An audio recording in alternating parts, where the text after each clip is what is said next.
స్కందోపనిషత్తు అచ్యుతోస్మి మహాదేవ తవ కారుణ్యలేశతః విజ్ఞానఘనయేవాస్మి కిమోస్మి శివోస్మి కిమతః పరం. అచ్యుతోస్మి మహాదేవ తవ కారుణ్యలేశతః విజ్ఞానఘనయేవాస్మి శివోస్మి కిమతః పరం. న నిజం నిజవద్భాతి అంతఃకరణజృంభణాత్ అంతఃకరణనాశేన సంవిన్మాత్రస్థితః హరిః. న నిజం నిజవద్భాతి అంతఃకరణజృంభణాత్ అంతఃకరణనాశేన సంవిన్మాత్రస్థితః హరిః. న నిజం, నిజము, నిజము అంటే వాస్తవం. న నిజం అంటే అవాస్తవం, సత్యము అసత్యము అన్నట్లుగా. నిజం అబద్ధం. నిజం అంటే ఉండుట, అబద్ధం అంటే లేనిది. న నిజం నిజవద్భాతి అంతఃకరణజృంభణాత్, అంతఃకరణం దాని కారణంగా లేనిది ఉన్నట్లుగా భాషిస్తున్నటువంటి విధానము. ఇది తత్వవేత్తలు తత్వజ్ఞులు ప్రధానంగా చెప్పేటువంటి మాట ఇదే. పరమాత్మ కూడా భగవద్గీతలో ప్రప్రథమంగా ఆరంభం చేయటంతోనే ఆయన గారు నాసతో విద్యతే భావో నా భావో విద్యతే సతః ఉభయోహో అపి దృష్టోంతః తు అనయోహో తత్వదర్శిభిః అని కూడా చెప్పడం జరిగింది. అసతః లేనిదానికి భావః ఉనికి న విద్యతే లేదు, సతః ఉన్నదానికి అభావః లేమి న విద్యతే లేదు. అనయోహో ఉభయోహో, ఉభయోహో ఈ రెండింటి యొక్క అంతః దాని కొన, దాని తుది, దాని యొక్క సారాంశం పర్యవసానం తత్వదర్శిభిః తత్వవేత్తలు దర్శించగలిగారు అని స్వామివారు తత్వవేత్తల యొక్క భావాన్ని ఆ ప్రకారంగా తెలియజేస్తూ ఉన్నాడు.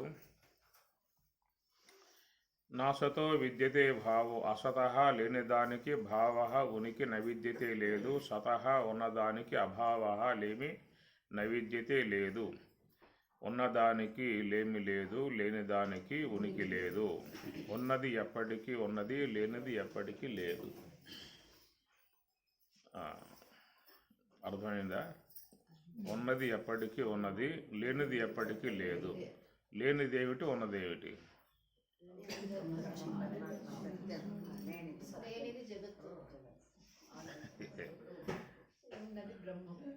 ఏం చెబుతారు? ఉన్నదేమిటి, లేనిదేమిటి? ఏమందంటే లేనిది దేవుడు, ఉన్నది జగత్తు. లేనిది దేవుడు, ఉన్నది జగత్తు. ఉంటారా? నువ్వు ఎవరిని అడుగు లోకంలో, అది చెప్పేస్తారు. ఉండమ్మా, ఏమి నువ్వు అక్కడ చెబుతావు? ఎదురు కనబడుతున్నా వదిలిపెట్టేసేసి తెలియకుండా ఉన్నటువంటిది ఏదో పట్టుకొచ్చి అదేదో ఉందని చెప్పని అంటావు, ఇది లేదని చెప్పని అంటావు. ఎవరు చెప్పారు నీకు ఇట్లాగా? ఎవరి మాటలు విన్నావు? ఈ విధంగా మోసపోయావు. ప్రత్యక్షంగా కనబడతా ఉంది, అనుభవిస్తూ ఉన్నాం, ఆస్వాదిస్తూ ఉన్నాం, స్పృశిస్తూ ఉన్నాం, కంటితో చూస్తూ ఉన్నాం, చెవులతో వింటూ ఉన్నాం. ఉదయం లేచిన సాయంత్రం దాకా దీంట్లోనే వ్యవహారం చేసుకుంటూ ఉన్నాం. ఇట్లా ఉండగా ఎక్కడో లేనిది పట్టుకొచ్చి అదేదో ఉందని చెప్పేసి నేను కనబడే దాన్నేమో లేదని చెప్పనే చెప్పటం ఏమన్నా అర్థం ఉందా? కాబట్టి లోకంలో ఈ భావనే ఉంటుంది సాధారణంగా. ఎవరైనా ఈ మాట చెబుతారు. ఎడయ్యా దేవుడు, నువ్వు చూసావు దేవుడిని? చూసావు? నువ్వు చూడలేదు. ఎవరు చూశారు దేవుడిని? ఈ ప్రశ్నలు, లోకంలో వచ్చే ప్రశ్నలు ఇవే అన్నమాట. కాబట్టి ఈ ప్రకారంగా ఏంటంటే స్వామివారు కూడా చెప్పింది, అయ్యా ఇది చూసినట్లయితే తత్వదర్శిభి, తత్వవేత్తలు అనేటువంటి వాళ్ళు, తత్వమును దర్శించి ఉన్న వాళ్ళు కొంతమంది ఉన్నారు, వాళ్ళు ఈ విధంగా చెబుతూ ఉన్నారు అన్నాడు. మరి నువ్వేమంటావా?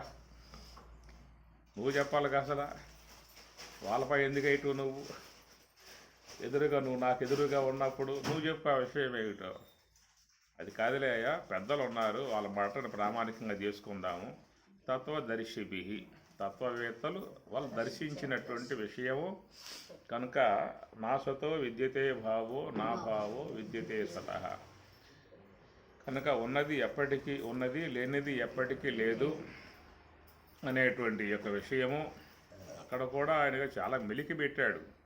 నేరుగా చెప్పొచ్చుగా, ఉన్న బ్రహ్మం ఎప్పటికా ఉంది, లేని జగత్ ఎప్పటికీ లేదు అని చెప్పొచ్చుగా ఆయన గారు. అది వాళ్ళ మరుగు చేసేసి లేనిది ఎప్పటికీ లేదు, ఉన్నది ఎప్పటికీ ఉన్నది అని అన్నీ తత్వదర్శిభి, తత్వవేత్తలు ఈ విధంగా చెబుతూ ఉన్నారు అని చెప్పారు. మరి మాకు కూడా అలాంటి అనుభవం రావాలని చెప్పానంటే మరి మేమేం చేయాలి?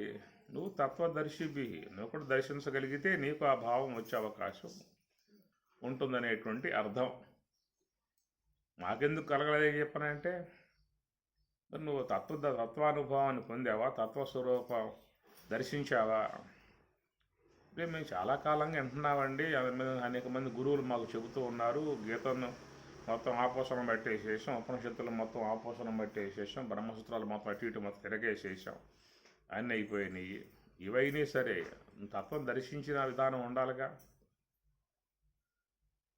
ఆయన చెప్పింది తత్వ వక్తభిహి అని చెప్పి అనలేదుగా, తత్వ శ్రవణభిహి అని చెప్పి అనలేదుగా. శ్రవణం చేసిన వాళ్ళు అంటున్నారంటే నీకు అర్థం గోచరిస్తుంది, నేను బాగా విన్నాను కాబట్టి నాకెందుకు అని అడగవచ్చు. ఆయన తత్వ శ్రవణ బిహి అని చెప్పని అనలేదు, తత్వ భక్తభిహి, తత్వం చెప్పే వాళ్ళ విషయం అని చెప్పని ఆయన అనలేదు. తత్వదర్శిభిహి, తత్వమును దర్శించి ఉన్నటువంటి వాళ్ళ అభిప్రాయం అయ్యా ఇది అన్నాడు. కనుక వాళ్ళ అభిప్రాయం ఏముందని చెప్పానంటే, వాళ్ళ దృష్టిలో ఎప్పటికీ ఉన్న పదార్థం ఉన్నది, లేనిది ఎప్పటికీ లేదు. వివరణాత్మకంగా చెప్పాలంటే ఉన్న సత్యం పరమ సత్యమైనటువంటి యొక్క బ్రహ్మముగా పిలువబడేటువంటి ఆ తత్వం ఎప్పటికీ అది ఉన్నది. ఈ జగత్ అనేటువంటిది ఎప్పటికీ లేదు అనేటువంటిది. ఇది అసద్వాదం కింద వస్తుంది. గౌడపదాచార్యుల వారు అసద్వాదాన్ని తీసుకొచ్చాడు. మాండుక్య కారికలకు ఆయన తన కారికలు రాస్తూ ఆయన గారి యొక్క వాదన అసద్వాదన. అసత్ అంటే ఎప్పటికీ లేదనేటువంటి విధానం అన్నమాట. ఇది శంకరులు దాన్ని కొంచెం సడలించి మిథ్యావాదం పట్టుకొచ్చారు. మిథ్యావాదాన్ని శంకరులు కొంచెం సడలించాడు ఆ విషయాన్ని. పూర్తిగా లేదని చెప్పానంటే కొంచెం ఇబ్బందికర పరిస్థితి కాబట్టి అందువల్ల అట్లా కాదులే అని చెప్పనే భావంతో మిథ్యావాదం. మిథ్యావాదం అంటే ఉన్నట్లుగా భాషిస్తూ ఉన్నది అది లేదు. బ్రహ్మ సత్యం జగన్మిథ్య జీవో బ్రహ్మైవ నాపరః అనే విధానంగా ఆయన మిథ్యావాదాన్ని తీసుకొచ్చాడు. కాబట్టి మిథ్య అని చెప్పనంటే ఏమిటి? సదసద్ విలక్షణ వస్తువు మిథ్య. సదసద్ విలక్షణ వస్తువుని మిథ్య అంటారు. సద్దు వస్తువు అందామా? కాదు. అసద్దు వస్తువు అందామా? కాదు. అసత్ అంటే ఏంటి? ఎప్పటికీ ఏ కాలంలో ఏ దేశంలో ఏ అవస్థలో దేనికైతే ఉనికి లేదో దానిని అసద్దు వస్తువు అంటారు. అది ఎప్పటికీ లేదు. అది ఏ కాలంలో లేదు, ఏ దేశంలోనూ లేదు, ఏ అవస్థలోనూ లేదు. ఎప్పటికీ లేనటువంటి దానిని అసత్ అని చెప్పని అంటారు. అన్ని కాలాలలో అన్ని దేశాలలో అన్ని అవస్థలలో ఉన్నటువంటి స్వరూపాన్ని సద్దు వస్తువు అంటారు. కాబట్టి బ్రహ్మ సత్యం అనే మాట చెప్పుకొచ్చిన విధానం. కాబట్టి ఆ బ్రహ్మం అనేటువంటిది సత్యం అంటే అది అన్ని కాలాల్లోనూ ఉన్నది, అన్ని దేశాలలోనూ ఉన్నది, అన్ని అవస్థలలోనూ ఉన్నది. జాగ్రత్త అవస్థలో ఉంది, స్వప్నావస్థలో, సుషుప్తి అవస్థలో ఉన్నది. కాబట్టి ఆ ఉన్నదానికి లేమి లేదు. అందువల్ల ఉన్నటువంటి బ్రహ్మం ఎప్పటికీ ఉన్నది అనేటువంటి విషయముగా దాన్ని శంకరాచార్యుల వారు మిథ్యా అన్నాడు. అంటే ఏంటంటే అది అసద్దు వస్తువు అందామా కనబడతా ఉన్నది, మన సద్దు వస్తువు అందామా అది ఎప్పటికి ఉండేది కాదు, మరుగైపోతుంది, పరిణామం చెందుతుంది, కొద్ది కాలానికి అది కనపడకుండా వెళ్ళిపోతుంది. ఇట్లా లోకంలో ఎంతోమంది మనకంటే ముందు తాతలు ముత్తాతలు చాలామంది తాగాల తరాలన్నీ కూడా వచ్చేసాయి.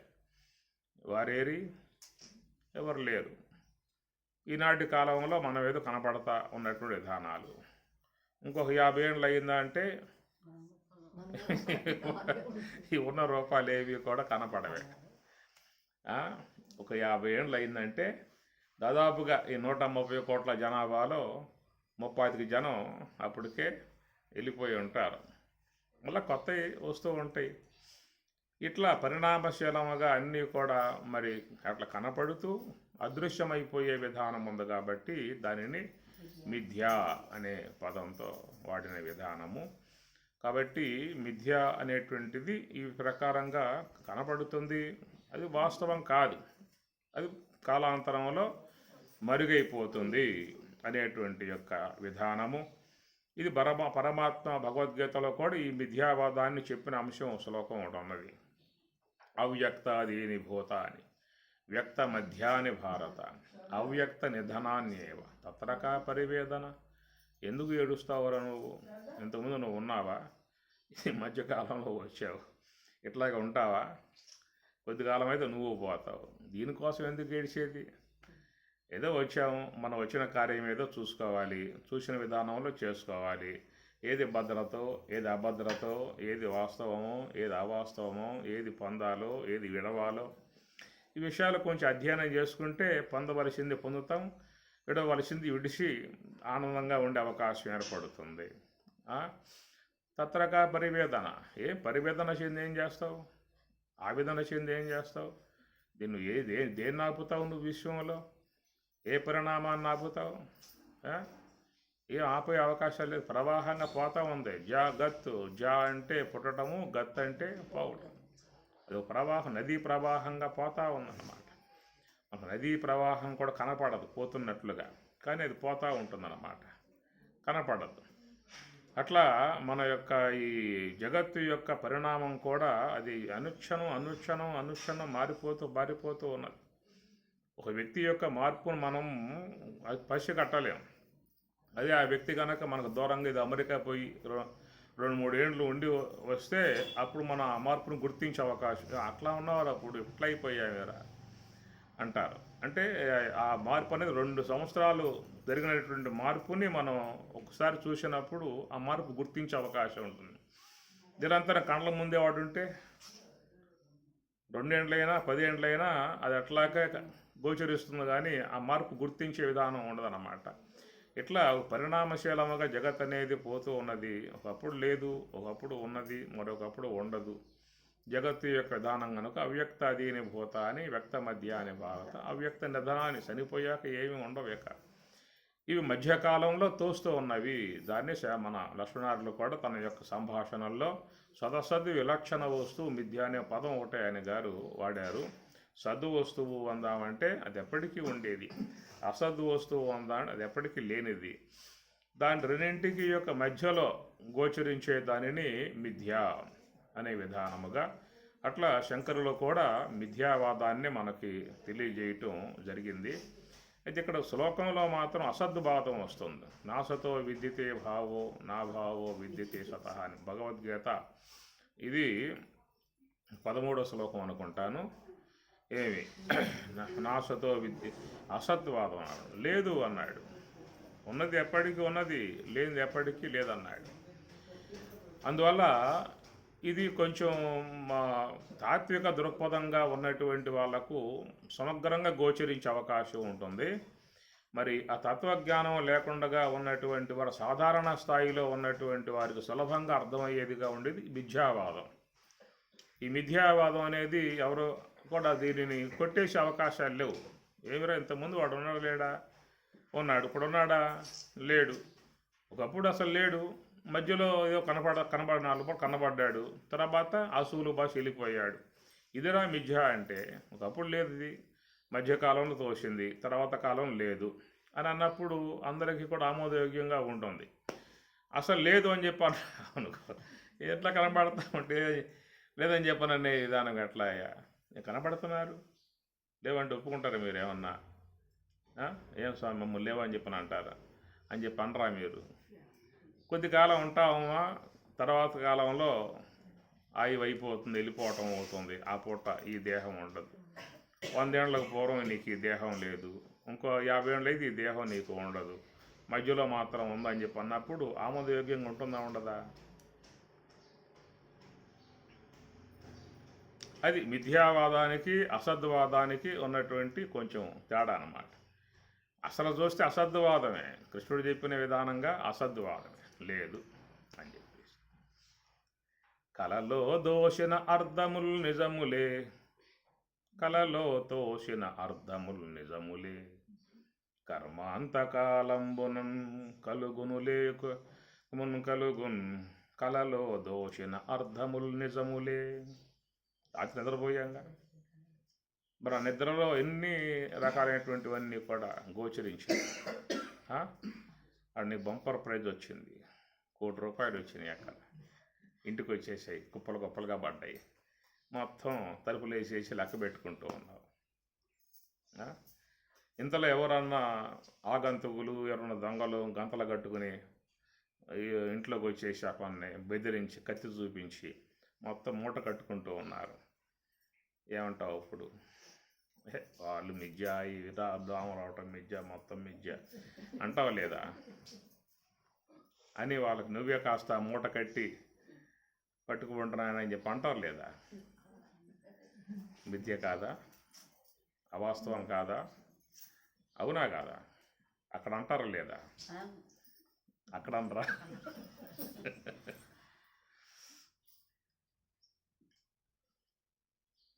కాబట్టి ఏంటంటే అవి లేవు, లేని మాట మాత్రం వాస్తవం. లేవు అనుకుంటామా? నిద్రలో ఉన్నప్పుడు లేదు కదా. కనుక నిద్రలో ఉన్నప్పుడు ఏవి తోసినా ఏవైనా కానీ అన్నింటి ఎందుకు కూడా వాస్తవిక భావనే ఉంటుంది. అక్కడ ఒకవేళ ఆమె గారి బిడ్డ అసూలు బా చనిపోయాడని చెప్పనంటే ఆమె సంతోషపడుతుందా, ఏడుస్తూ ఉంటుందా? స్వప్నమయ్యా, ఇది అనవసరంగా వచ్చి పడింది, ఇది వాస్తవం కాదు, ఇది కల్పన మాత్రము అని చెప్పని చెప్పదు అక్కడ అంగారు. అది మాయకు ఉన్నటువంటి ప్రభావం అన్నమాట. అది మాయకు ఉన్నటువంటి మమ మాయా దురత్యయ మామేవయే ప్రపద్యంతే మాయాం ఏతాం తరంతి. నిజంగా అవాస్తవమేక, స్వప్నంలో గోచరించేటువంటివి అవాస్తవమే కదా. మరి ఎందుకు మన కలకటం లేదు అవాస్తవం అని చెప్పేసి అని? ఎప్పుడు కలుగుతుంది అంటే మేలుకున్న తర్వాత, మెలకు వచ్చిన తర్వాత అప్పుడు మనమే అంటాం అవి కేవలం కల్పనండి, అవాస్తవము. ఆ విధంగా తోశాయి, నేను చాలా బాధపడ్డాను, చాలా పోరాటం చేశాను, పరితపించాను అని లేచిన తర్వాత తోస్తూ ఉంటాయి. ఏదో కాశీ ప్రయాణం, బ్యాగ్ అంతా సర్దుకున్నావు, అనేకమైన వస్తువులు పెట్టుకున్నావు, అంటే ఏటీఎం కార్డులు ఉన్నాయి, సెల్ ఫోన్లు ఉన్నాయి, ఇవి అన్నీ ఉన్నాయి. తీరా బండి ఎక్కావన్నమాట. బండి ఎక్కిన తర్వాత చూస్తే ఎవడో గల్లంతా చేశాడు బ్యాగ్ని. ట్రైన్లో ఉన్నావు, సెల్ ఫోన్లు పోయాయి, ఏటీఎం కార్డులు పోయాయి, డబ్బులు పోయాయి, అన్నీ పోయాయి, నువ్వు ప్రయాణం చేస్తూ ఉన్నావు. అప్పుడు కలిగేటువంటి పరితాపం ఏంటి చెప్పండి?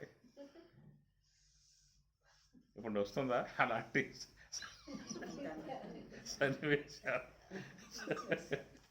సన్నివేశాలు? ఎంత విలువల్లో ఆడిపోతాడో. సరే పోయి బ్యాగ్ పోయి ప్రయాణం చేస్తూ ఉన్నాం. ఆ బ్యాగులో అనేక వస్తువులు ఉన్నాయి, బంగారపు వస్తువులు ఉన్నాయి, మంచి మంచి ₹1000, ₹2000 చీరలు ఉన్నాయి, నగలు ఉన్నాయి, ఏటీఎం కార్డులు ఉన్నాయి, సెల్ ఫోన్లు ఉన్నాయి, అన్నీ బ్యాగ్ పోయింది. ఒకటే తణుకులు ఆడుతూ ఉన్నాడు. ఎప్పుడే కొంచెం మెలకు వచ్చిందో చూసుకుంటా బ్యాగ్ ఉన్నది.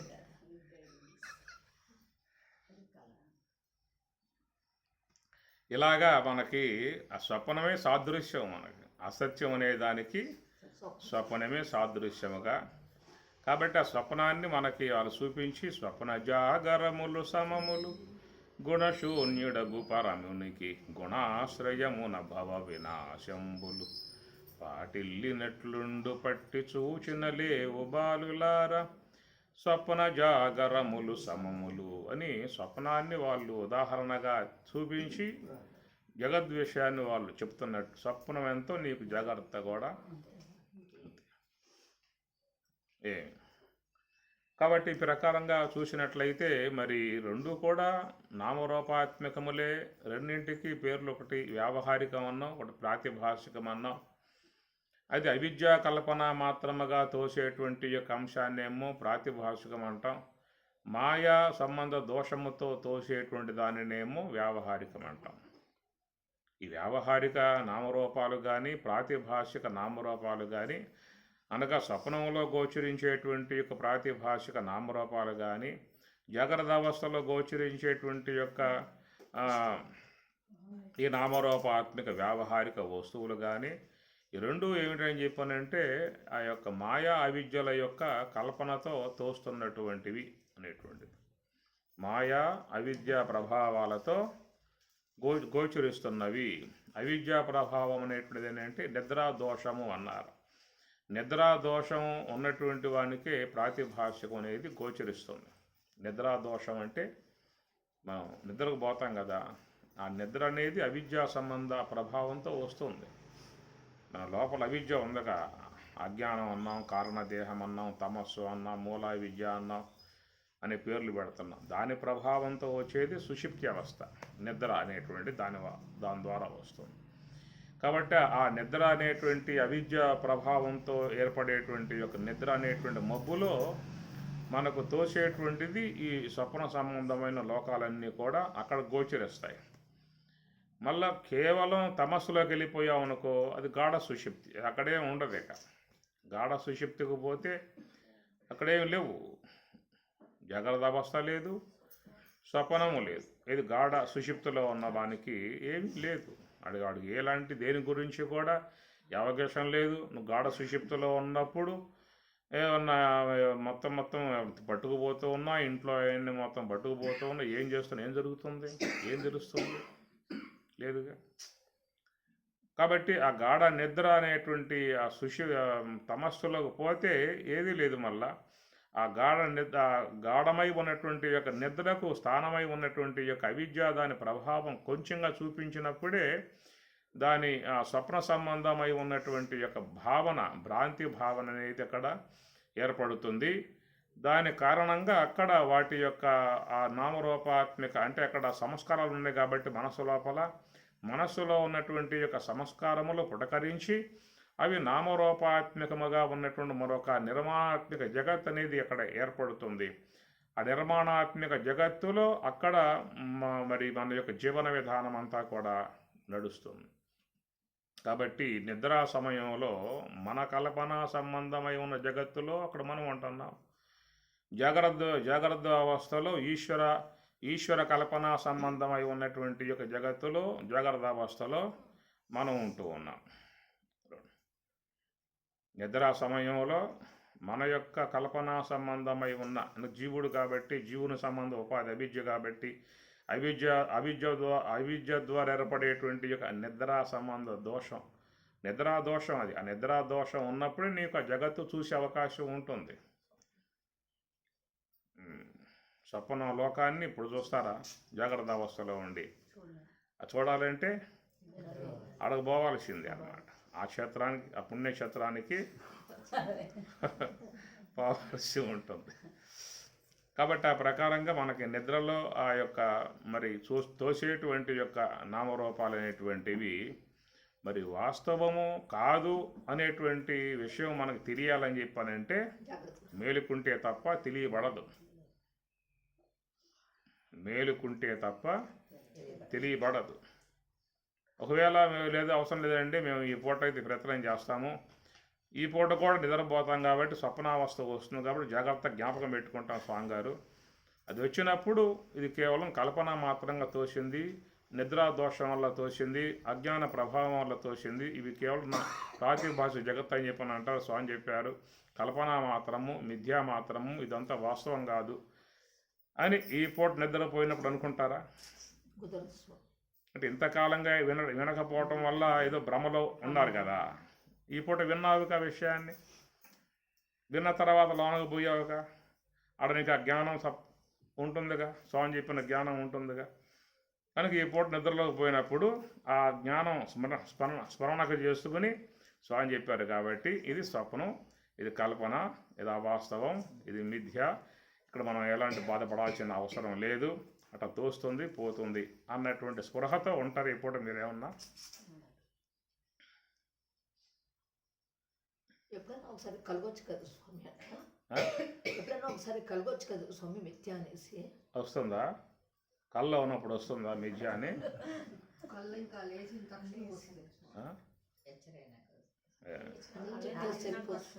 మిథ్య అని వస్తుందా, అనిపిస్తుందా? రానే రాదో రావచ్చారు స్వామి. అదే ఎప్పుడు నిద్రలో ఉన్నప్పుడు దొంగ వచ్చాడు, వాడు బీరువా తీశాడు, నగలన్నీ మొత్తం మూట కట్టుకుంటూ ఉన్నాడు. ఇది కేవలం కల్పన, ఇది కేవలం మిథ్య. నిద్రపోవటం వల్ల ఇది తోస్తూ ఉన్నది, అసత్యము. మనం దీనికోసం ఏడవాల్సిన అవసరం లేదు, వాడితో పోరాటం చేయాల్సిన అవసరం లేదు. మనం సహాయపడి వాడికి ఇంకో దుప్పటని ఇచ్చి చదువుకోమని చెప్పి చెబుదాము అనే భావం రాదా?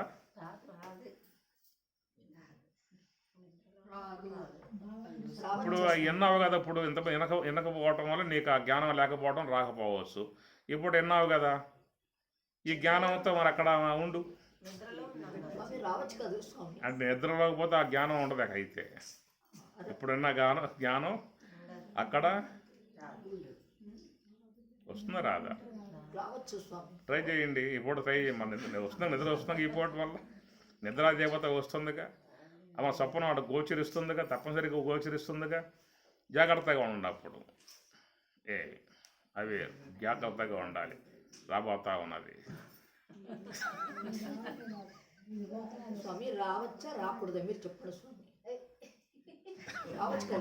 స్వప్నం వచ్చే తీరుతుంది పడుకున్న తర్వాత, రాకుండా ఉండదు స్వప్నం, అది వచ్చే తీరుతుంది, అది వస్తుంది. నువ్వు నిద్ర పోయావు అంటే వచ్చేస్తుంది. వచ్చినప్పుడు నువ్వు అక్కడ జాగ్రత్తగా ఉండాలి. అప్పుడు నువ్వు స్వామివారిని జ్ఞాపకం చేసుకోవాలి, స్వామి చెప్పిన మాటలు జ్ఞాపకం చేసుకోవాలి. ఏమో ఏది ఇప్పుడు జాగ్రత్త అంటే ఇప్పుడు ఇది దశేంద్రియ వ్యాపారం ఉన్న చోట జాగ్రత్త అంటారు. దశేంద్రియ వ్యాపారం లేకుండా మనసు మాత్రం వ్యాపారం చేస్తూ ఉంటే నిద్ర అంటారు. దశేంద్రియములు పనిచేస్తూ మనసు పనిచేస్తే జాగ్రత్త. దశేంద్రియములు పనిచేయటం మానుకున్న చోట మనస్సు మాత్రమే ఉంటే అది స్వప్నావస్థ. ఆ మనస్సు కూడా పనిచేయటం కనుక మానుకుంటే సుషుప్తి అవస్థ, నిద్ర అన్న, సుషుప్తి అన్న, అది కూడా పడుకుందే. కాబట్టి ఇక్కడ ఏమైందంటే దశేంద్రియాల వరకే విశ్రాంతిని పొందాయి, మనస్సు మాత్రం ఉంది. ఆ మనస్సు మాత్రమే ఉన్నటువంటి అంశాన్ని స్వప్నంగా తీసుకోవడం అవుతుంది.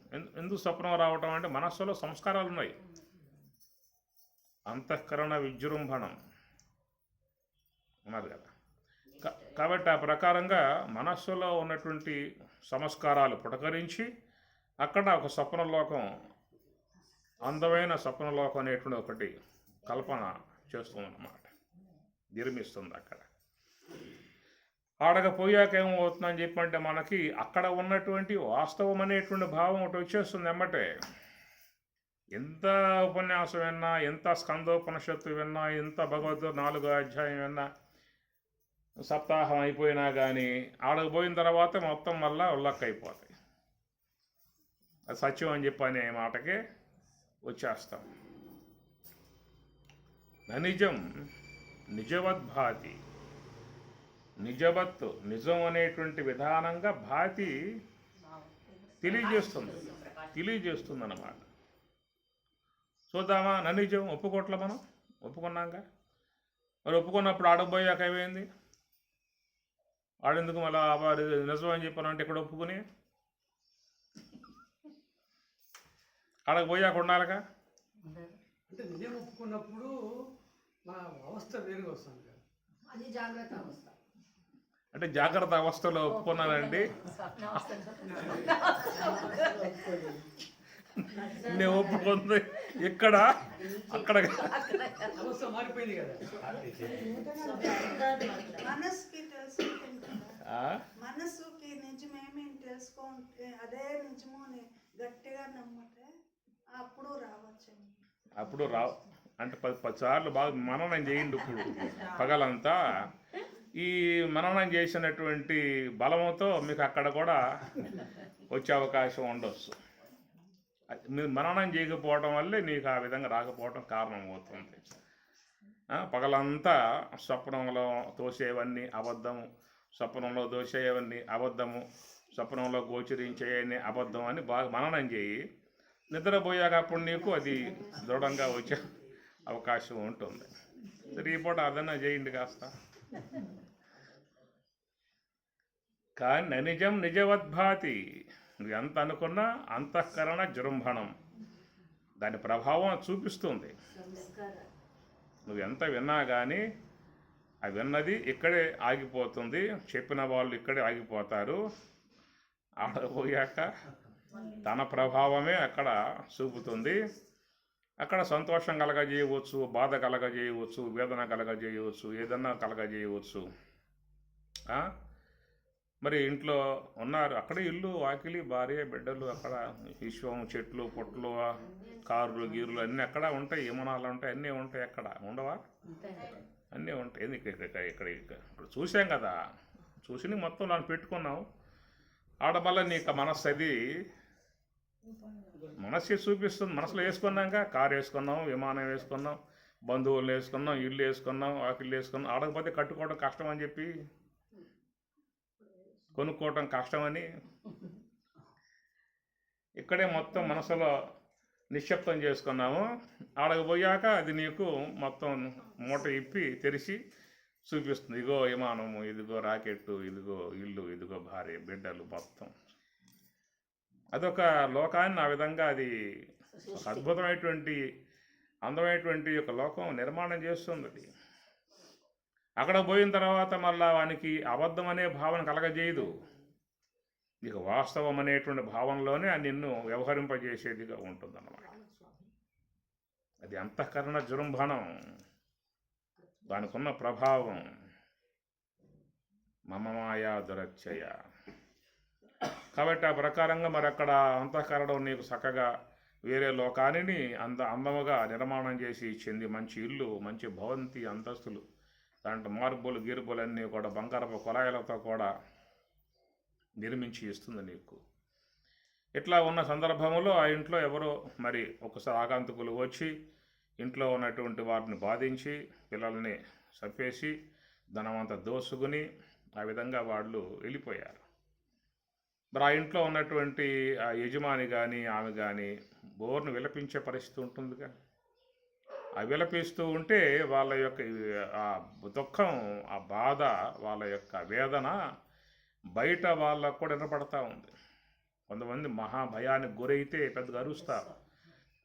అరుపులు బయట ఉన్నటువంటి వాళ్ళకు కూడా వినపడతా ఉంటాయి.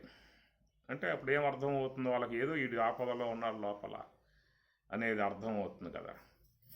మరి ఆ విధంగా వాళ్ళు లోపల ఎక్కడో ఏదో వేరే లోకంలో, వేరే యొక్క ప్రదేశంలో ఉండి వాళ్ళు పొందేటువంటి యొక్క బాధ, దుఃఖం బయట వాళ్ళకి అర్థమైందన్నమాట.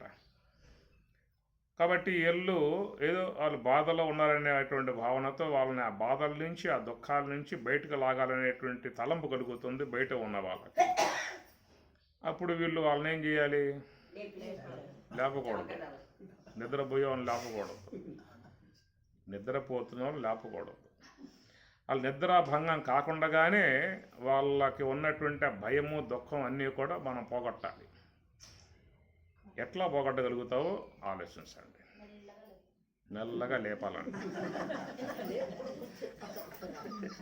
ఇంజా భర్త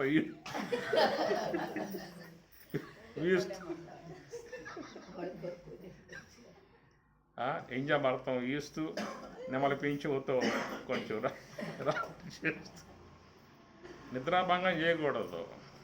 నువ్వు వాళ్ళ భయాన్ని పోగొట్టాలి. ఏ మార్గం ఉందో ఆలోచించండి. వాళ్ళ మనసులోనే ఇది సుళ్ళు, భయం పడద్దు అనేసి వాళ్ళు వాళ్ళ మనసుని ఇంకా వీళ్ళ మనసుకి అంటే ఈ మనసు నుంచి సమాచారం అదే చెప్పారు కదా లేదా కూర్చొని మనం ఏమనుకుంటే అక్కడ అయితే ఉంటుంది అవుతుంది కదా, నీ మనస్సుతో నువ్వు అలా మనసులో చెప్పాలి అట్లా చెప్పు ట్రాన్స్ఫర్ చేసి వాళ్ళ మనస్సుకి అన్న చెప్పాలి. లేదా అంటే వాళ్ళ ఫోన్ నెంబర్ ఏముందో చూసుకుని ఇక్కడి నుంచి ఆ ఫోన్ కన్నా కల రింగ్ కలిపి ఫోన్ చేసి అన్నా చెప్పాలి. అట్లా ఏమన్నా డెవలప్ అయింది ఇంకా. కాలే జాగ్రత్తలో ఉన్న వాళ్ళకి ఫోన్లు చేసుకోవచ్చు, విదేశాల్లో ఉన్న వాళ్ళకైనా ఫోన్ చేసుకోవచ్చు. కానీ వేరే లోకాల్లో ఉన్న వాళ్ళకి ఫోన్లు చేయటం, ఇంకా వేరే స్వప్న లోకాలు ఉన్నటువంటి ఫోన్ చేయటం ఇంకా అవి రాలేదు. ప్రభుత్వం వాళ్ళు కనిపెట్టగలిగితే మనం మన మొత్తం ఆతలతో మాట్లాడుకోవచ్చు. అది కూడా ముందుకు వస్తుంది రావచ్చు ముందు కూడా ఏమి మన మొత్తం ఆతలతో మాట్లాడుకోవచ్చు, స్వర్గంలో ఉన్న వాళ్ళతో మాట్లాడుకోవచ్చు.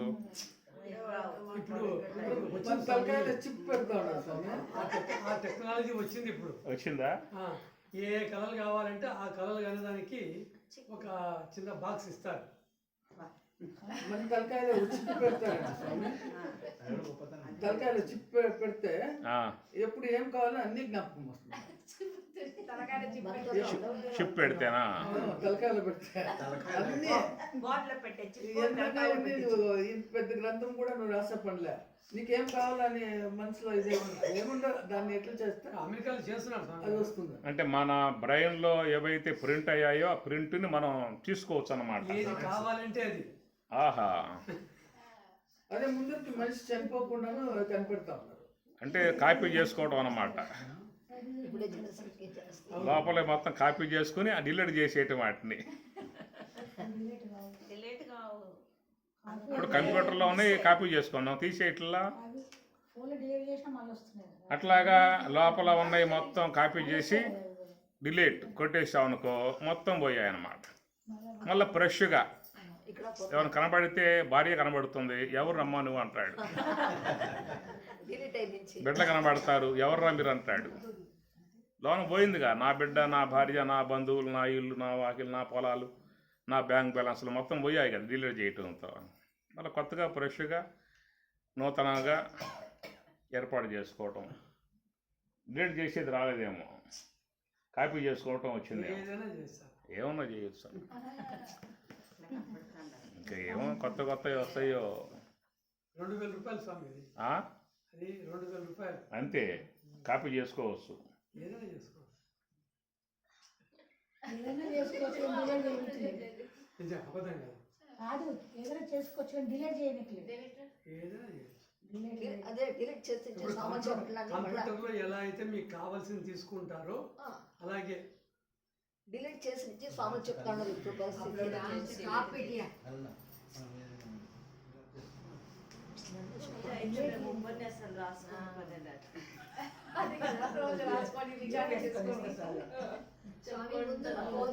సరే, ముందు ఇంకా మన రాబోయే మన పరివారాలు ఉన్నాయి కదా, మన వాళ్ళు మన వాళ్ళు, ఇంకా వాళ్ళు ఏం సాధిస్తారో చూద్దాం.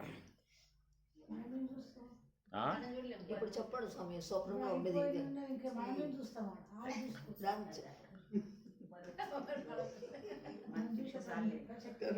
పోతాయి శరీరాలు. మనం ముందు కూడా ఉన్నాం కదా, మనం చూసేది లేదు, వాళ్ళు కూడా చూస్తారు. విడిచిపెట్టేస్తే చాలుగా ఉంది. ఇంకెప్పుడు మనమళ్ళు మునిమణి కంత పెట్టుకోండి. ఇది కూడా ఈశ్వరుడి యొక్క భాగం ఉన్న అంశాలే. ఆయన ఇవ్వంది ఏది కూడా అయ్యే అవకాశాలు లేవు. ఆ బ్రెయిన్ అనేది ఆయన నిర్మాణం చేసిందే, ఆ మెమరీ విధానం కూడా ఆయన దాంట్లో ఏర్పాటు చేసిందే. దాన్ని ఒకవేళ కాపీ చేయగలిగే విధానాలుగా కూడా ఆయన ఏదైనా ఇస్తే కదా అన్ని జరిగే విధానాలన్నీ కూడా. ఇంకా ఆయన గారు ఇంకెలాంటి మహిమలు పెట్టాడు, ఇంకెలాంటి అద్భుతాలు పెట్టాడు, ఇంకెన్నెన్ని గొప్పతనాలు పెట్టాడు వస్తాయి. చాలా విశ్వంలో ఉన్నాయి, విశ్వగర్భంలో ఉన్నాయి. మొత్తం లాగుతూ ఉన్నారు, కొన్ని లాగుతూ ఉన్నారు. ఎంత లాగినా ఇంకా దాంట్లో అట్లాగే ఉంటాయి.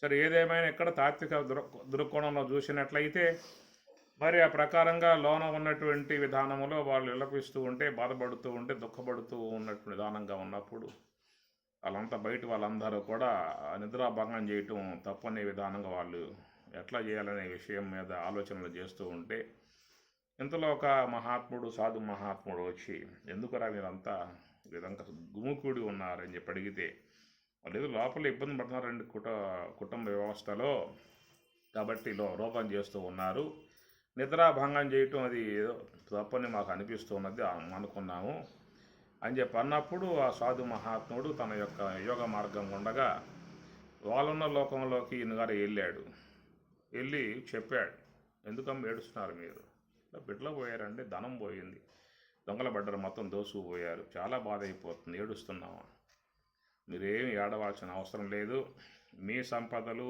మీ బిడ్డలు, అసలైన బిడ్డలు, మీ బంధువులు అందరూ కూడా బయట ఉన్నారు, ఇక్కడ లేరు అన్నాడు.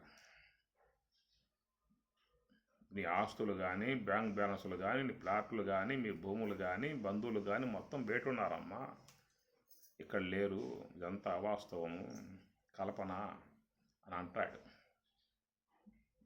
అన్నప్పుడు ఏమనిపిస్తుంది వాళ్ళకి? వాడు ఒప్పుకోడు. నిజమే అంట. సాధు మహాత్ముడు వచ్చి ఇదంతా కల్పన, ఇదంతా అవాస్తవం, ఇదంతా కూడా నిద్రా దోషం వల్ల తోసింది, నీ ప్రాపర్టీ, నీ బంధువులు, నీ యొక్క ఆస్తులు అన్నీ కూడా నీకు బయట ఉన్నాయి, ఇక్కడ లేవు, బయట ఉన్నాయి అని ఆయన గారు చెప్పి భగవద్గీతలో శ్లోకము, ఉపనిషత్తుల్లో శ్లోకము, భాగవతంలో పద్యము అని జ్ఞాపకం ఉంటాయి కదా రాముడికి, ఇట్లా ప్రామాణికం కూడా చూపించి అందరం కూర్చోబెట్టి ఇదంతా మిథ్య కల్పన అని చెప్పేసి అని, స్వప్న జాగరములు సమములు అని ప్రకారంగా చెప్పిన తర్వాత వాళ్ళు సరే స్వామి అట్లాగే అని చెప్పనరా? ఇంద్రియాలు పనిచేస్తాయి. పిచ్చివాళ్ళు ఉంటారు. ఇంద్రియాలు నువ్వు పనిచేస్తాయి. అమాయకంగా ఉన్నావు స్వామి. వాళ్ళ ఇంద్రియాలే పనిచేస్తాయి. ఎడితే ఏంటో వాళ్ళ ఇంద్రియాలు పనిచేస్తారు కదా. జాగ్రత్త అవస్థ పోతేనే స్వప్నం వస్తుంది. లోపల ఉన్నాయి కదా ఇంద్రియాలు ఆడకపోతాయి, ఇంద్రియాలు జడమైపోతేనే కదా స్వప్నం వస్తుంది. స్వప్నంలో చెప్పారు కదా ఏకోన వింశతి ముఖ అని అంటారు, అక్కడ కూడా ఉన్నాయి అన్నీ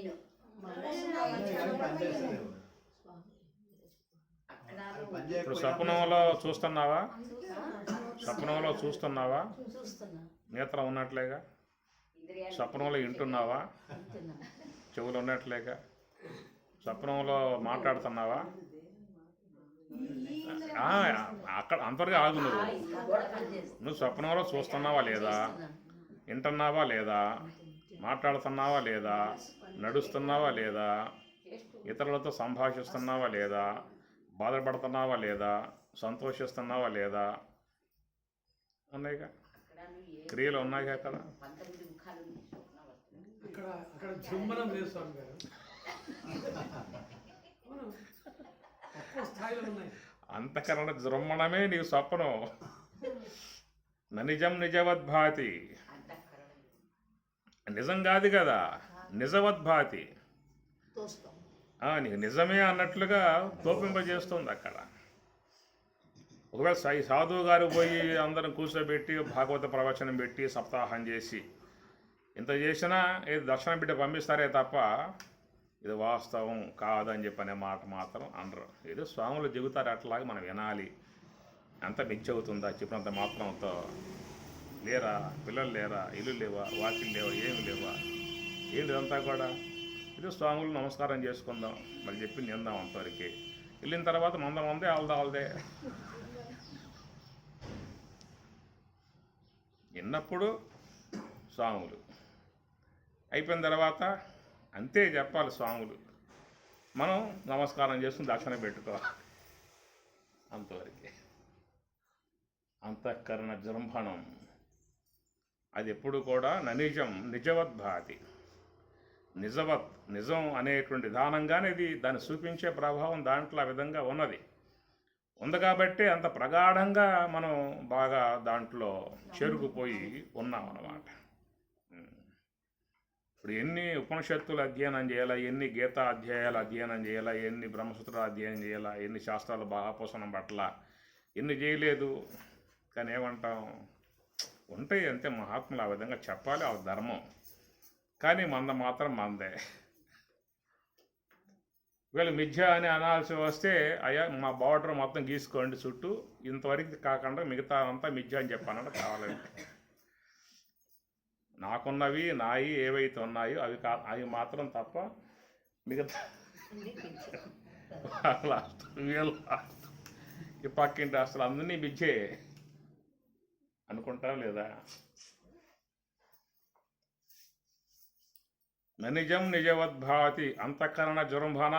కాబట్టి ఆ సాధువు గారు చెప్పారు, వాళ్ళేమి కూడా వినే పరిస్థితిగా లేదు. కాబట్టి ఏం చేశాడంటే ఆయన కూడా బయటకు వచ్చేసి తన కమండలంతో బాగా ఈడ్చుకొట్టాడు ఆ పన్ను. లేచి కూర్చున్నాడు. అప్పుడు చెప్పరా అన్నాడు. అది నేను వచ్చాను లేదా? వచ్చారు స్వామి. నేను చెప్పాను మిథ్య అని చెప్పేసి అని చెప్పారు స్వామి. నువ్వు ఒప్పుకున్నావా? ఒప్పుకోలేదు స్వామి. ఇప్పుడేమంటా? ఇప్పుడేమంటా? కరెక్ట్ స్వామి, నువ్వు చెప్పింది వాస్తవం.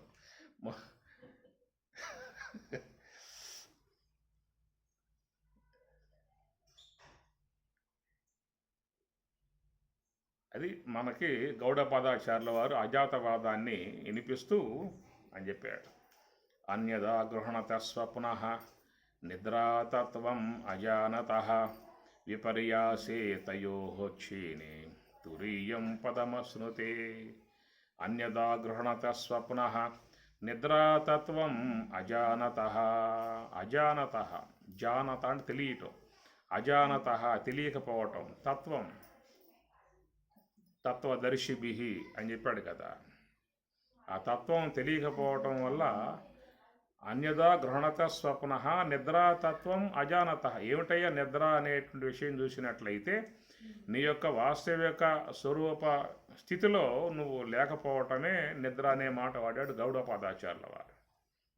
నీ వాస్తవిక స్థితి అది ఒక అనుభవం, అదొక ఏషా బ్రాహ్మీ స్థితి పార్థ అనేటువంటిది, అదొక స్థితి ఉన్నది. అది దానికి తగినటువంటి యొక్క సాధన చేయాలి, దానికి ఒక అభ్యాస విధానం ఉన్నది. అవన్నీ కూడా మనకి భగవద్గీతలో స్వామివారు అన్నీ కూడా స్పష్టంగా చెప్పుకొచ్చిన అంశాలే. స్పర్శానుకృత్వా బహిః బాహ్యాం చక్షుశ్చైవాంతరే భ్రువోః ప్రాణాపానౌ సమౌ కృత్వా నాసాభ్యంతరచారిణౌ యతేంద్రియ మనోబుద్ధి ముని మోక్ష పరాయణ వికతేచ్ఛ భయక్రోధ యః సదా ముక్త ఏవ సహ అని చివరిలో చెప్పుకొచ్చిన మాట. యహ ఎవడో సహా అతడు ముక్త ఏవ ముక్తిని పొందినవాడే అన్నాడు.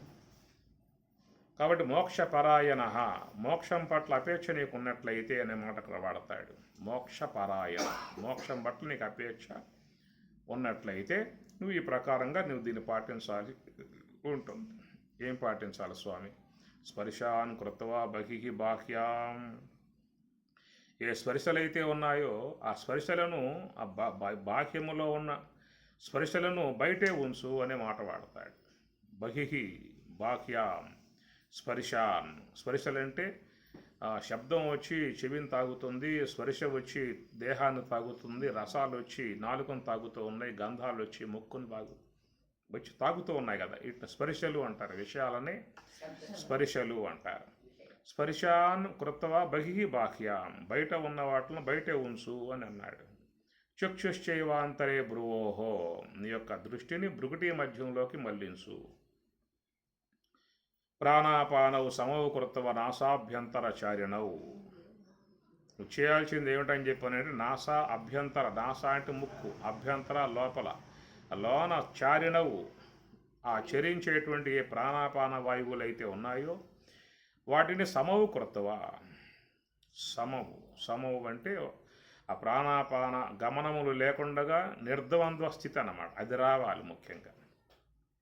ఎక్కడైతే ప్రాణము అపానం బయటకు వచ్చేది, అపానము లోనికి పోయేది ప్రాణము అని.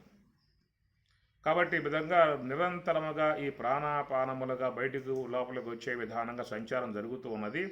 ఆ సంచారం జరిగేటువంటి యొక్క ప్రాణాపానముల యొక్క గమనం పూర్తిగా ఆగిపోయేటువంటి పరిస్థితి ధ్యానములో వచ్చేటువంటి యొక్క ఒక అంశం. యతేంద్రియ మనోబుద్ధి, అందుకే ఎప్పుడైతే మనసు అనేటువంటి దాన్ని నిగ్రహించావో, మనస్సులో ఏ సంకల్పము లేకుండా చేయగలుగుతావో, నువ్వు చేయాల్సిన పని అది.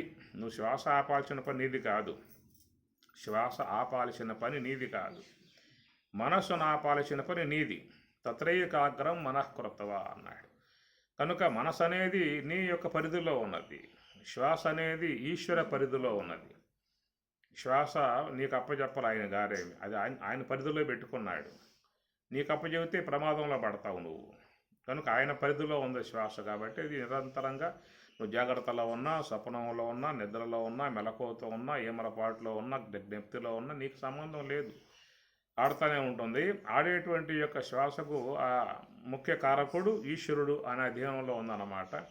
నువ్వు మనసు అనేది నీ పరిధిలో చేరి ఉన్న వస్తువు కాబట్టి నువ్వు ఒకవేళ మోక్ష పరాయణ, నీకు ఏంటంటే మోక్షం పట్ల అపేక్ష కలిగింది కాబట్టి చెబుతున్నా అని చెప్పి అన్నాడు. మళ్ళా జనించాలి, మళ్ళా లోకంలో పుట్టాలి, మళ్ళా వ్యవహారాలు ఇవన్నీ కూడా వ్యవహారాలు చేసుకోవాలని చెప్పానంటే ఇది చెప్పను నేను. వాళ్ళకి ఏంటంటే పుణ్యకార్యాలు ఇవన్నీ కూడా ఆచరించుకుంటూ ఉన్నట్లయితే దానివల్ల మంచి జన్మలు ఇలాంటివి వచ్చే విధానం. సంస్కారాలు జన్మలు ఇస్తాయి, అది పుణ్యం కానీ పాపం కానీ.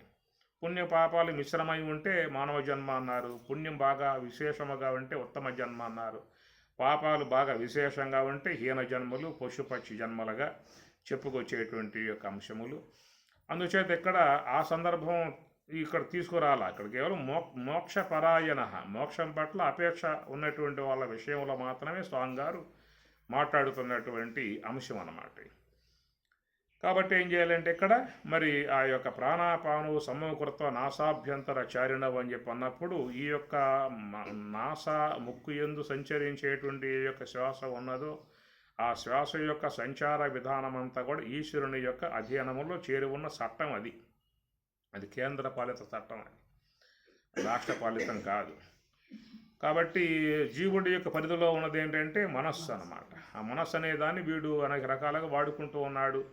నేత్రేంద్రియం ద్వారా చూస్తాం, ఈ శ్రోత్రేంద్రియం ద్వారా వినటం, ఘ్రాణేంద్రియం ద్వారా గంధానాగ్రహణం చేయటం, జిహ్వేంద్రియం ద్వారా రసాన్ని ఆస్వాదన చేయటం, ఇంకేదన్నా ఊహాపోహలలో ఆలోచన సంబంధం ఆలోచనలు చేసుకోవటం, ఇదంతా వాడు చేసుకుంటే వ్యవహారం అన్నమాట. కాబట్టి ఈ యొక్క మనస్సుతో చేసేటువంటి వ్యవహారం ఏదైతున్నదో ఆ వ్యవహారం అంతా నువ్వు మానుకోవాలి. తత్రేకాగ్రం మనఃకృత్వ అనేటువంటి విషయముగా మనస్సుని నిశ్చలముగా చేసుకునేటువంటి యొక్క బాధ్యత నీది. నువ్వు ఆ పని చేస్తే నేను ఈ పని చేస్తాను, నా పని నేను చేస్తాను, నీ పని ముందు కావాలిగా. ధ్యానంలో కూర్చున్నప్పుడు నిశ్చలంగా చేసే విధానం చేయగలుగుతున్నావా? చంచలం హి మనఃకృష్ణ ప్రమాది బలవదృఢం, పోతుందా ఉండలేదు, వాయువులాగా పోతుంది. నాకు సంబంధం లేని వ్యవహారం, నాకు సంబంధం లేని వ్యవహారం. నువ్వు చెప్పే లాభం ఏముంది? అభ్యాసనతు కౌంతేయ వైరాగ్యనచ గృహ్యతే. నువ్వు అభ్యాసం చేసుకోవాల్సింది, నువ్వు వైరాగ్యం కలిగి అభ్యాసం చేసుకోవాల్సింది. పని నువ్వే చేసి పెట్టవచ్చుగా. నువ్వు శ్వాస ఆపుతా అని చెప్పి అంటున్నావు కదా, దీన్ని ఆపే సరిపోతుంది.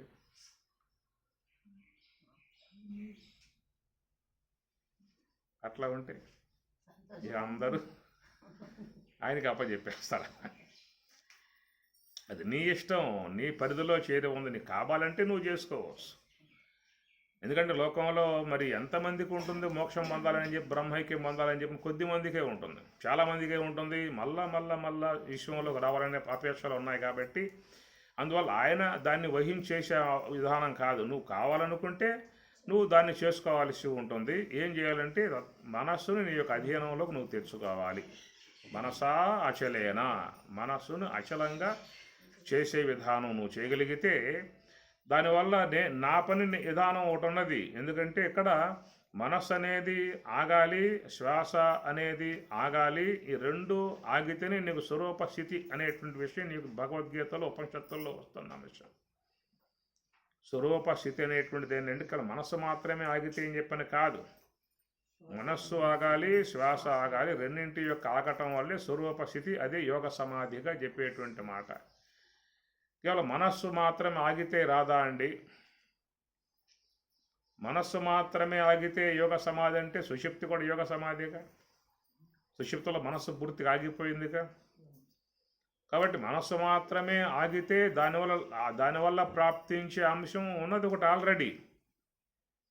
మనస్సు మాత్రమే ఆగితే దానివల్ల లభ్యమయ్యేటువంటి అంశం ఒకటి ఉన్నది, దానిని సుషుప్తి అవస్థ అనే పేరు పెట్టాం. మనస్సు ఆగందే సుషుప్తి అవస్థ వస్తుందా? మనస్సు ఆగందే లేదుగా. కాబట్టి ఆ సుషుప్తి అనేది ప్రాప్తించాలంటే మనస్సు పూర్తిగా సైలెంట్ అయిపోవాలి. అది మనస్సు మాత్రమే సైలెంట్ అయితే వచ్చేటువంటి అవస్థ ఒకటి ఉన్నది. పోనీ ఒక పని చేద్దామంటే మనస్సు ఆపటం అంటే మాకు కొంచెం కష్టంగా ఉంది, ఇబ్బందికరంగా ఉంది, చాలా తిప్పలబడే పరిస్థితిగా ఉన్నది. శ్వాస ఆగిపోతే కూడా యోగ సమాధి అని చెప్పి అంటున్నావు కదా, నువ్వు దాన్ని ఆపుతావు కదా, అట్లన్నా నాకు యోగ సమాధి ఇవ్వండి. శ్వాస ఆగిపోయింది, ఇంకా ఏముంది? ఈశ్వరుడికి ఒకే సమాధానం. ఆ? మరణం అది. కాబట్టి శ్వాస ఆగితే వచ్చే అంశం దానికి వేరే మళ్ళీ ఉన్నది. దానికి దీన్ని ముడి పెడతా తీసుకొచ్చి శ్వాస ఆగటం తప్పనిసరిగా అందరికీ ఉన్నది, అందరికీ ఆగుతుంది. ఎంతోమంది మన కళ్ళ ముందు ఆగిపోయిన వాళ్ళు ఎంతోమంది తీసి పక్కన బారేశాం దేహాలని. అందుచేత కేవలం శ్వాస మాత్రమే ఆగితే వచ్చే అంశానికి ఒక పేరు పెట్టారు, దాన్ని మరణావస్థ అని పేరు పెట్టారు. దానికి ఉంది అది. కాబట్టి శ్వాసపాటికి శ్వాస ఆగేది అవస్థ ఒకటి ఉన్నది, మనస్సు పాటికి మనస్సు ఆగేటువంటిది కూడా దానికి ఏర్పాటు దానికి ఉన్నది. ఈ రెండు జీవితంలో సవి చూస్తూ ఉన్నాం. సుషుప్తి అనుభవాలను సవి చూశాము, మరణావస్థలను సవి చూశాము. తెలియదా మరణావస్థలు ఎన్ని చూడలేదు, ఎన్ని మరణావస్థలను సవి చూడలేదు.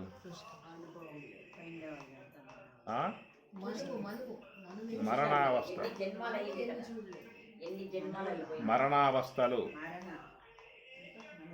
మనము ఎన్ని జన్మాలు ఇంకా సచ్చిన్నాం కదా, మరణావస్థలు మనకి ఎన్ని అనుభవంలోకి వచ్చాయి.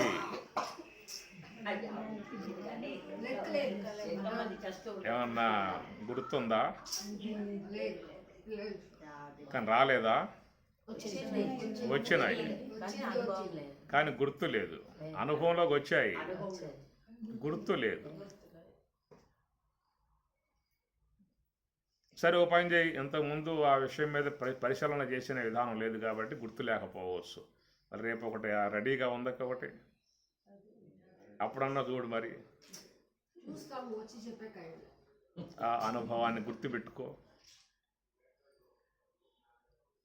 ఉన్నాయి ఎన్ని మరణానుభవాలు పొందామో, ఇప్పటికి ఎన్ని జీవులలో ప్రవేశించామో, ఎన్ని మరణాలను సవి చూసామో, ఇంకా ఎన్ని రాబోయే కాలంలో సవి చూడబోతామో. అపరిహార్యార్థే తప్పింప శక్యం కాని విధానం అని అన్నగారు నోటీస్. జాతస్య హి ధ్రువో మృత్యు ద్రవం జన్మ మృతస్య చ. వచ్చినవాడు పోవాల్సిందే, పోయినవాడు రావాల్సిందే. ఇది అపరిహార్యార్థే, ఇది ఒక శాసనంగా ఉన్నది, తప్పనిగా ఉన్నది. కాబట్టి ప్రకారంగా మరి చూసినట్లయితే మరి ఇక్కడ చెప్పేటువంటి ఒక మాట ఆయన చెప్తుంది ఒకటే, మనస్సు శ్వాస రెండూ పూర్తిగా ఆగిపోయి ఉన్న అనుభవం ఒకటి కలిగితేనే దానికి యోగ సమాధి స్థితి అనేది మన భగవద్గీతలో చెబుతున్నటువంటి మాట. దానికి మీకు భగవద్గీత 8వ అధ్యాయంలో కూడా స్వామిగారు భ్రువోర్మధ్యే ప్రాణం ఆవేశ్య సమ్యక్ సహా తం పరం పురుషం ఉపయేతి. భ్రువోర్మధ్యే ప్రాణం ఆవేశ్య, భృగుటి మధ్యంలో ప్రాణం అనేది ప్రవేశిస్తుంది. ఆ భృగుటి మధ్యం అనే దానికి సుషుమ్న అన్నారు, బ్రహ్మరంధ్రం అన్నారు, మోక్షద్వారం నేను పేర్లు పెట్టా. మోక్షద్వార కవాట పాటనకరి కాశీపురాధీశ్వరి, దాన్ని బ్రహ్మరంధ్రము అన్నారు, సుషుమ్నా ద్వారము అన్నారు, కైవల్య మార్గము అన్నారు, ఇంద్రయోని అన్నారు. ఏం చెప్పాను?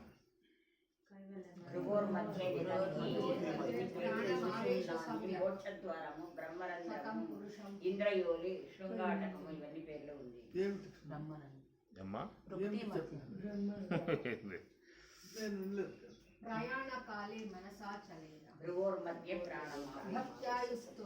కనుక యోగ సమాధి అనబడేటువంటి ఒక అంశము, సుషుప్తి అనే అంశము, మరణము అనే అంశము వాటి సపరేట్గా వేరువేరుగా ఉన్నాయి. సుషుప్తి అనే అంశాన్ని సవి చూడాలంటే మనసు అనేది పూర్తిగా ఆగగలగాలి. మరణం అనేటువంటి యొక్క అంశాన్ని సవి చూడాలని చెప్పినట్లయితే శ్వాస అనేటువంటిది పూర్తిగా ఆగాలి. కనుక మరణం యొక్క సంబంధ అంశాలు జీవితంలో ఎన్నిటినో మనం పొందిన సందర్భాలు ఉన్నాయి. సుషుప్తి యొక్క సంబంధ అనుభవాలు జీవితంలో ఎన్నో మనం పొందిన అనుభవాలు ఉన్నాయి. సుషుప్తి సంబంధ అనుభవాలు జీవితంలో పొందటం జరిగింది. మరణ సంబంధమై ఉన్న అంశాలు కూడా ఎన్నో మన హయాములో జరిగినాయి. ఈ జన్మలో ఎన్నో మన హయాములో అవి సవి చూసిన అనుభవాలు ఉన్నాయి. కానీ మరణము సుషుప్తి అనబడేటువంటివి నడుస్తున్నాయే తప్ప యోగ సమాధి అనబడేటువంటి యొక్క అంశం మాత్రం అనుభవంలోకి రావటం లేదు. సుషుప్తికి సంబంధించిన అంశాలు అనుభవంలోకి వస్తూ ఉన్నాయి.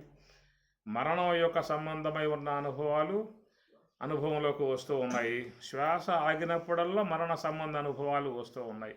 మనసు ఆగినప్పుడల్లా సుషుప్తి యొక్క సంబంధ అనుభవాలు అది వస్తూ ఉన్నాయి. కానీ అదేనా యోగ సమాధి? సంబంధాలు లేకున్నప్పుడుతోనే ఉండేది.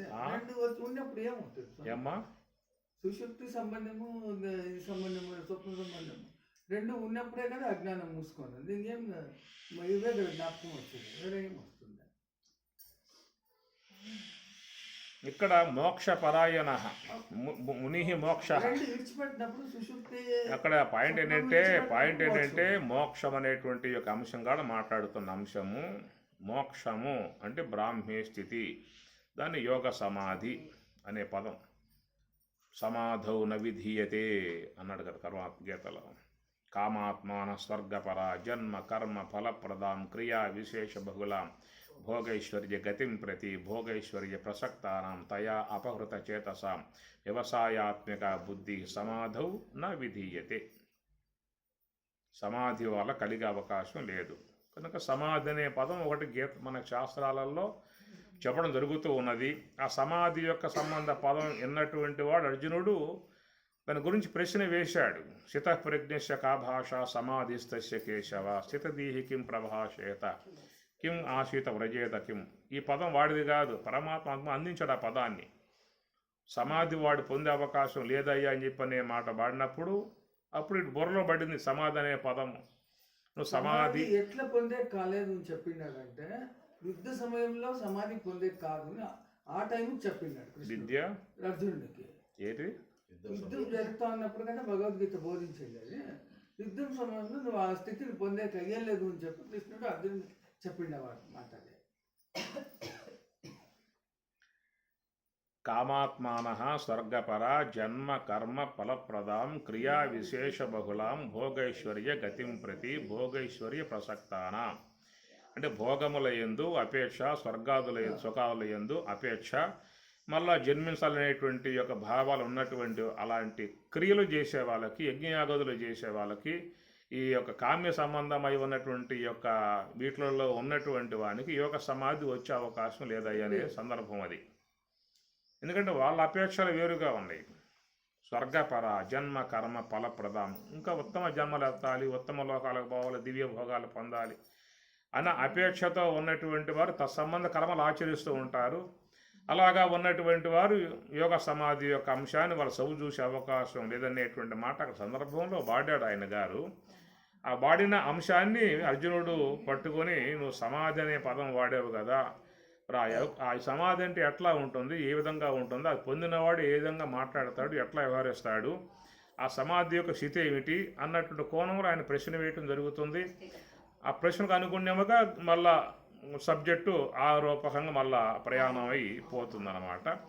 కాబట్టి ఏంటంటే ఇక్కడ సమాధి అనేటువంటి ఒక అంశం ఒకటి మనకి ఇక్కడ అర్థం అవుతుందన్నమాట. ఎందుకు మనకున్న అనుభవాలు మనకున్నాయి. సుషుప్తి అనే అనుభవం మనం చెప్పాల్సిన అవసరం లేదు, మన రోజు దాన్ని ఆస్వాదిస్తున్నది. మరణం అనేటువంటి యొక్క అంశం మనకు ఎవరు చెప్పాల్సిన అవసరం లేదు, మనం కళతో లోకంలో చూస్తూ ఉన్నాము. ఏదో పూట దాన్ని మనం సవి చూడబోతాము. అది రాకుండా ఎవరికి